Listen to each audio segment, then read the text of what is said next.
Oui, tu l'as dit, ce texte a été modifié, beaucoup d'articles ont sauté, et ça, c'est grâce à vous. C'est grâce à vous tous, parce que certes, on a mouillé le maillot, comme on dit dans le rugby, dans le sud-ouest, on a mouillé le maillot, on s'y est filé, mais on ne peut pas réussir à peser sans vous tous.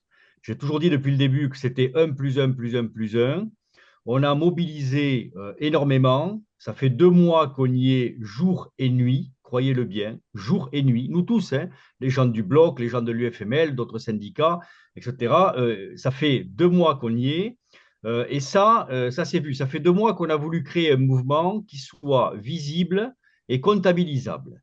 Le mouvement du bloc est visible et comptabilisable. Le mouvement qu'a voulu l'UFML, il est visible et comptabilisable. Quand on dit fermez vos plages de rendez-vous du 5 au 15, c'est visible et comptabilisable. Et on voulait que ces deux mouvements puissent s'additionner de façon à ce que le politique proratise en fonction des chiffres qu'il avait, la pression qu'il allait subir au mois de janvier. Ne pensez pas que ces choses-là n'ont pas joué, elles ont joué énormément, comme ont joué aussi les rencontres qui se sont faites en direct avec les politiques ou les amendements différents et les explications qu'il y a pu avoir auprès de différents groupes politiques qui ensuite ont mis la pression au sein de l'Assemblée pour faire sauter des articles ou convaincre des politiques de les retirer. C'est ce qui s'est fait. Alors, qu'est-ce qui a sauté? L'article 24, l'article 24, vous le savez, qui donnait au directeur de l'assurance maladie, sous les ordres du ministre, la possibilité de modifier nos tarifs, et c'était la mort de la convention. Celui-là a sauté. L'article 12, qui touchait les secteurs 1 notamment, avec une diminution des abattements fiscaux. Quand on est conventionné, on accepte une certaine modération tarifaire contre des abattements fiscaux. Ces abattements fiscaux sautés, cet article a dégagé. L'article 26 sur la surtaxation des honoraires complémentaires a également sauté. Et puis l'ONDAM, qui était, vous le savez, très bas, a été augmenté. Alors, il y a un bémol quand même, c'est que 3 milliards de plus ont été injectés dans l'ONDAM, ce qui l'amène à 3,1, mais l'immense majorité du surplus d'ONDAM est fléchée vers l'hôpital public. Seulement 100 millions d'euros vont vers la ville, et sur ces 100 millions d'euros, vous pouvez les diviser par deux, puisque 50 millions iront vers France Santé. Donc, il ne reste que 50 millions qu'il vous faut évidemment partager avec toutes les professions du soin qui exercent en libéral. Donc, c'est peanuts, et la médecine de ville est toujours absolument sous-traité et maltraité. Qu'est-ce qui reste de dangereux sur ce texte? Plein d'articles qui le rendent tout autant dangereux. Je vais y revenir dessus. Mais évidemment, l'article 26 bis, je commencerai par là, qui fait une violence terrible à nos confrères et consoeurs qui sont en secteur 3. L'article 31, obligation de renseignement du DMG, du DMP, DMP. pardon. L'article 26 ter et 26 car, qui sont ni plus ni moins de l'article 24 sous un autre nom. Et puis évidemment l'article 28 sur les arrêts de travail. Ce PLFSS, ce texte qui reste, est un texte qui donne un pouvoir jamais atteint jusque-là au directeur de la CNAM. Jamais atteint jusque-là. Ce texte, ce PLFSS qui reste, est un PLFSS d'enfermement des médecins. Ça, retenez-le bien, c'est un texte d'enfermement des médecins. Pourquoi un texte d'enfermement des médecins? Par le biais de l'article 26 bis. Qu'est-ce que l'on accuse ou pourquoi on condamne nos confrères en S3? Ils sont 1000 et des bananes. Pourquoi, qu'est-ce qu'on leur reproche? On leur reproche d'avoir voulu être libres. On leur reproche d'avoir choisi de sortir d'une convention non obligatoire. On leur reproche d'avoir voulu sortir d'une convention non obligatoire. Retenez bien cela, parce que ça, c'est le centre même de la logique des gens qui ont construit le PLFSS. Euh, et c'est dès l'instant où l'on supprime la possibilité d'être en secteur 3 par le déremboursement des prescriptions des gens en secteur 3, c'est la négation de toute possibilité de rendre de même plus attractive la convention.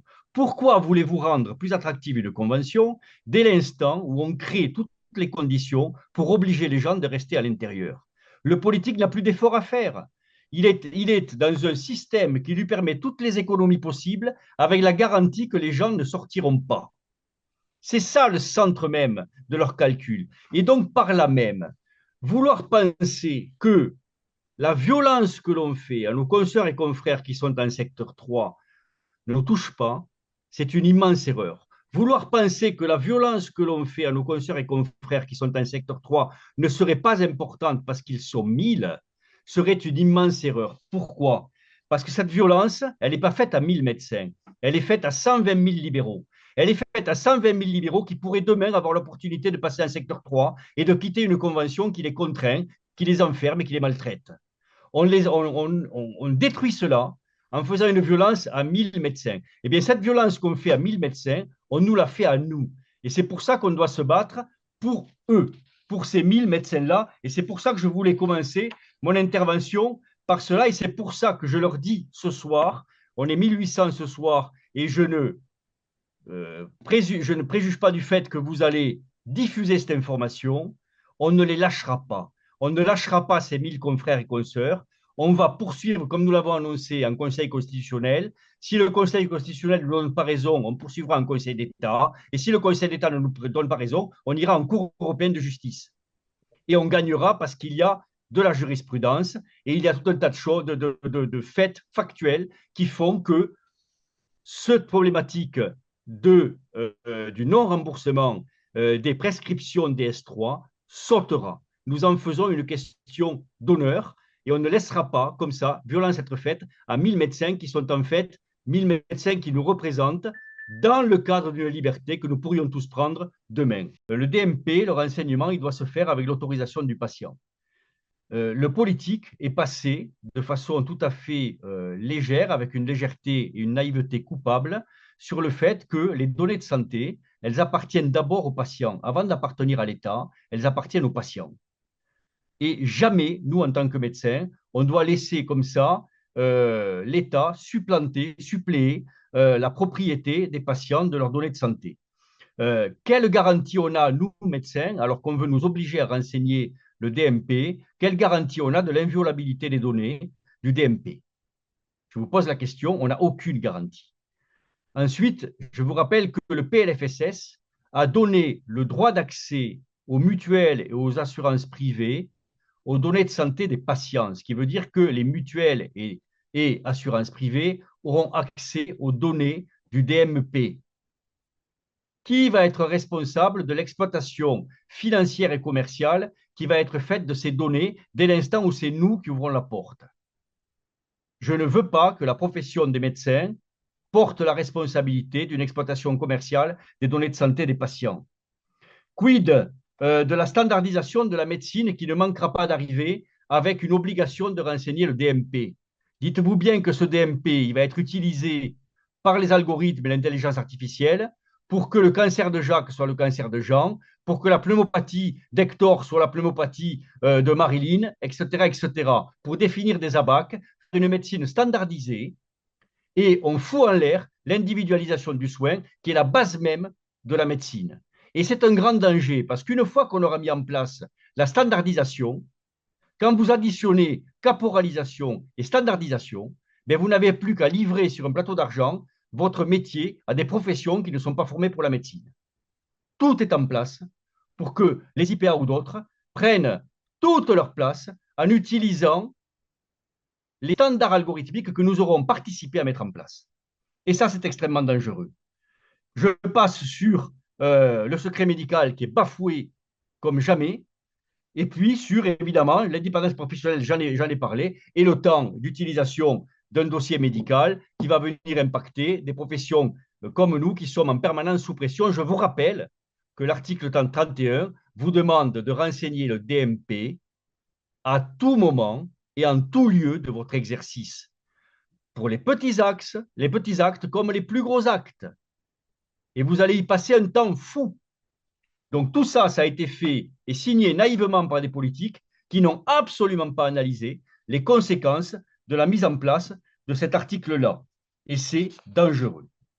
Il y a aussi, et c'est sans doute les articles, on va s'y arrêter et les détailler, deux articles qui sont l'article 26 terre et l'article 26 quarte, qui, je vous le disais, sont ni plus ni moins de l'article 24 maquillé. Et c'est pour ça qu'on a parlé de manipulation. On a voulu vous faire croire à une grande victoire par le retrait de l'article 24, mais il revient par la fenêtre sous d'autres habits. L'article 26 terre, on va le lire tranquillement pour que vous compreniez bien où est le danger. L'article 26 terre nous dit, par dérogation au 8, il peut être procédé à tout moment à l'adaptation de la hiérarchisation ou la radiation d'un acte, d'une prestation ou d'un groupe d'actes, ou de prestations lorsqu'il apparaît que leurs conditions de production ou de réalisation ont évolué de manière significative. Cette adaptation est engagée à la demande du directeur général de l'Union nationale des caisses d'assurance maladie, le directeur de la CNAM, des ministres chargés de la santé et de la sécurité sociale, ou, et c'est ce ou qui est important, ou des conseils nationaux professionnels, ou des CMP. On ne vous dit pas et des CMP, on vous dit ou, ce qui veut dire que le directeur de la caisse ou les ministres peuvent agir sans les médecins pour décider de cette radiation ou hiérarchisation des actes. La procédure applicable est définie par voie réglementaire. Avant le 31 décembre de chaque année, un avenant à la convention mentionnée à l'article L162-5 est négocié afin de déterminer les tarifs afférents aux actes et aux prestations ayant fait l'objet d'une nouvelle hiérarchisation en cours d'année. Le directeur de la CNAM a tout pouvoir pour l'imposition d'une hiérarchisation ou de diminution de tarifs, article 24, déguisé sous d'autres habits. Article 26, quater. Si l'inscription d'un acte, d'une prestation, d'un ou de plusieurs groupes d'actes ou d'un ou de plusieurs groupes de prestations dans la liste établie ou sa révision n'a pas été traduite dans la convention mentionnée à l'article L162-5 dans un délai de 6 mois à compter de la transmission à l'Union nationale des caisses d'assurance maladie, toujours pareil, le directeur de l'assurance maladie, permettant la hiérarchisation des actes et de prestations concernés dans les conditions prévues au présent article, leur prise en charge ou leur remboursement est défini par voie réglementaire sur proposition du directeur général de la CNAM. Si on ne trouve pas d'accord, le directeur fait sans nous. Article 24, sous d'autres habits. Donc, ceux qui pensaient qu'il y a un net progrès et que la profession est protégée, malheureusement, se trompent et vont avoir une désillusion extrêmement importante. Juste un mot sur France Santé, cette espèce de chose manipulatoire chère à notre ministre. France Santé, c'est extrêmement dangereux. D'une part, avant même que France Santé existe, France Santé siphonne la moitié quasi du pognon qui va à la ville. Vous l'avez vu. Les rajouts de l'ONDAM qui sont faits pour la ville sont divisés par deux. Une part, 50% pour toutes les professions du soin libéral et une part que pour France Santé. Donc déjà, ça nous vole.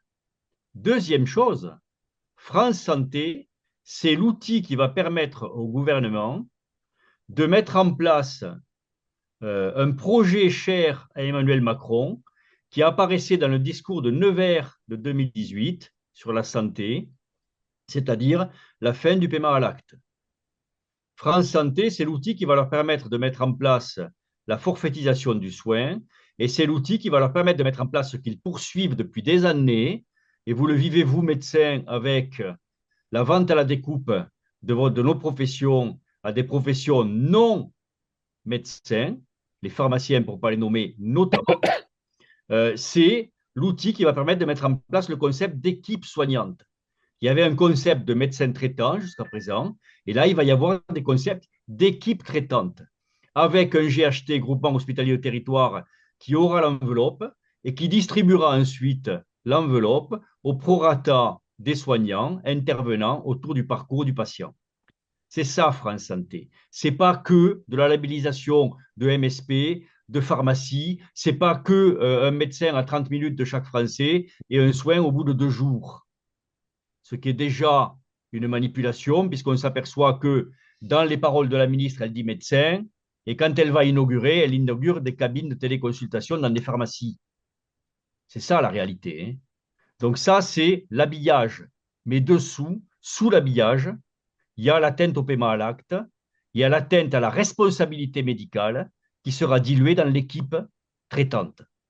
Et si vous additionnez ça avec ce dont je vous ai parlé tout à l'heure, au travers de l'article Terre, Carter et du 31, ben vous avez la caporalisation totale de la médecine, qui est le rêve mouillé des politiques qui nous gouvernent. Et puisque je parle de mouillé, tiens, restons-y, puisque après, immédiatement derrière le PLFSS, vient la discussion des lois Mouillé et Garot. Monsieur Garot, lors des discussions du PLFSS, n'a pas manqué de revenir sur sa loi et d'insister sur le fait qu'il faut supprimer la liberté d'installation. Donc, s'il nous fallait des motifs de plus pour nous mettre en marche en janvier, ben vous les avez pour ce qui va suivre les discussions de la loi, les discussions, pardon, du PLFSS. Oui, ben, bonsoir de m'avoir invité. C'est une grande première pour moi d'être sur vos réseaux à l'UFMLS.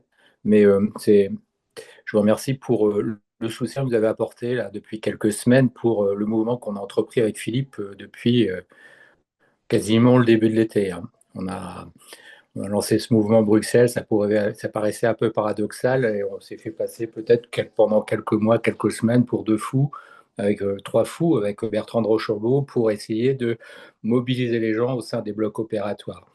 Bon, l'histoire nous donne raison actuellement.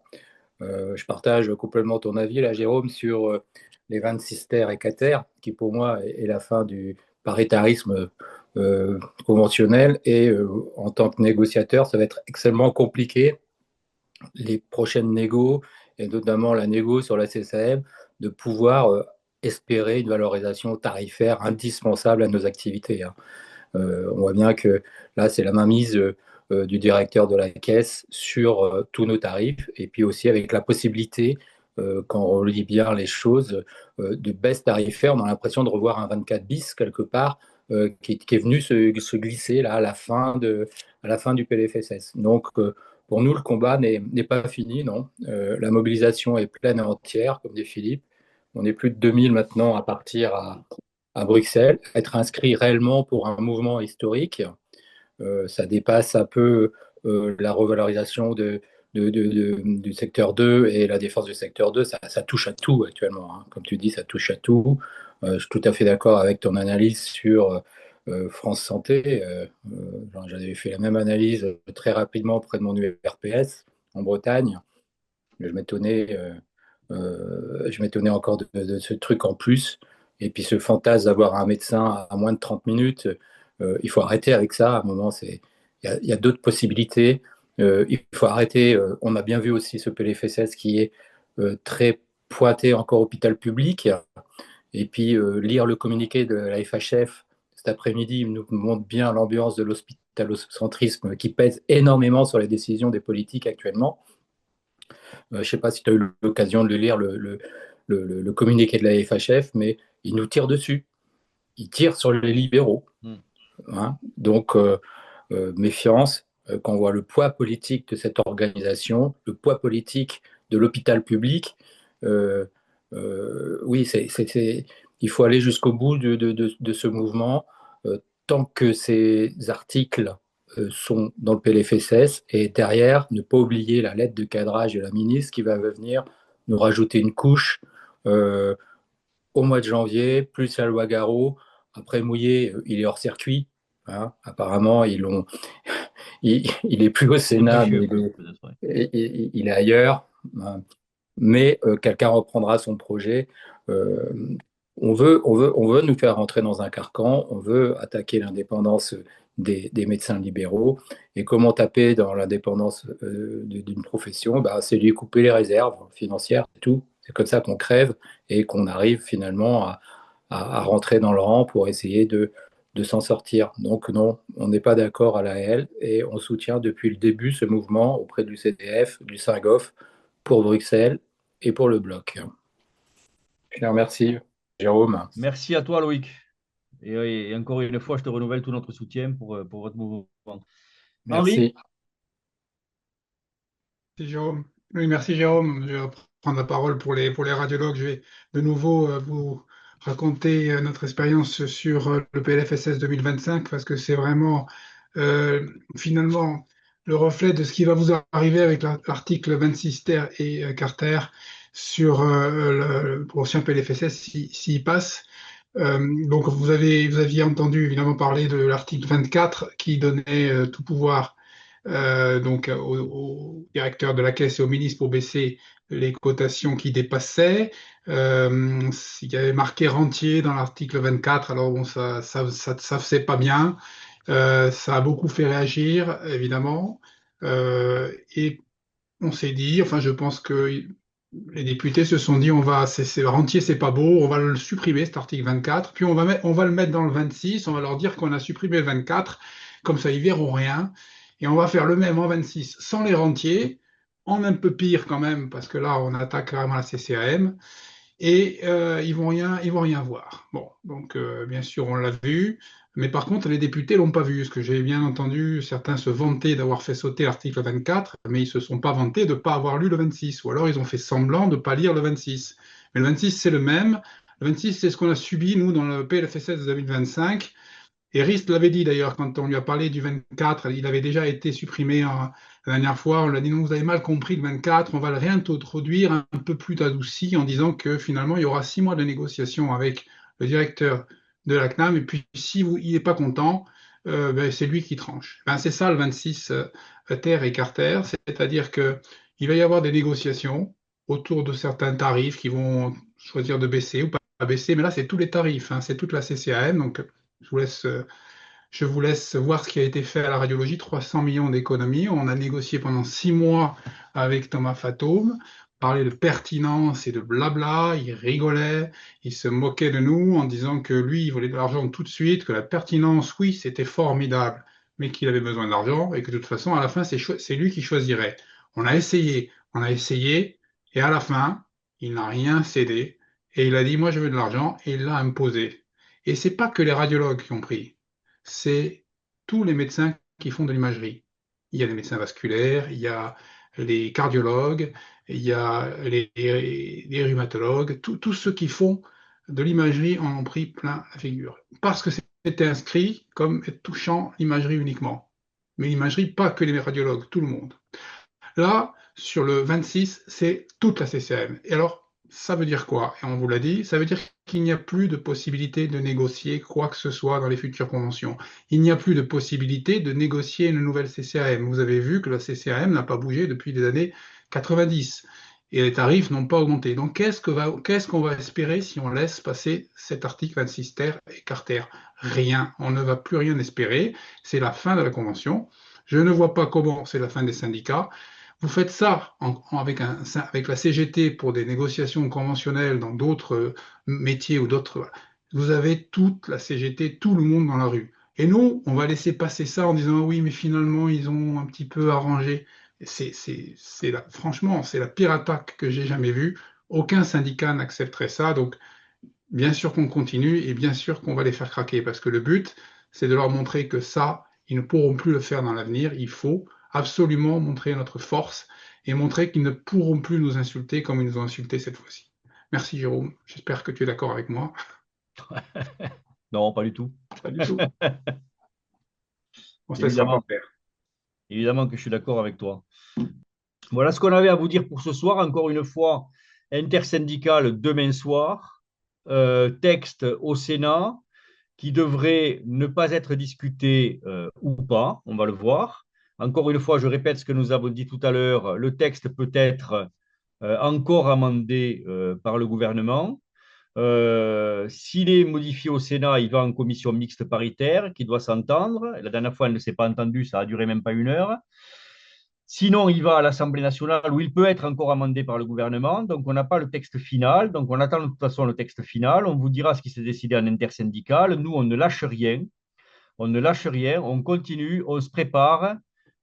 pour le mouvement du 5 au 15 juin. Donc, ceux qui ne l'ont pas fait, bloquez vos rendez-vous. Ceux qui l'ont fait, bravo. Ça a déjà porté ses fruits. Ce n'est pas suffisant, loin de là. Ce PLFSS reste dangereux. On reste mobilisés. On reste tous ensemble. C'est vous qui êtes important, plus encore que nous. Dites-le vous bien. Diffusez, diffusez. Utilisez l'appli UFML.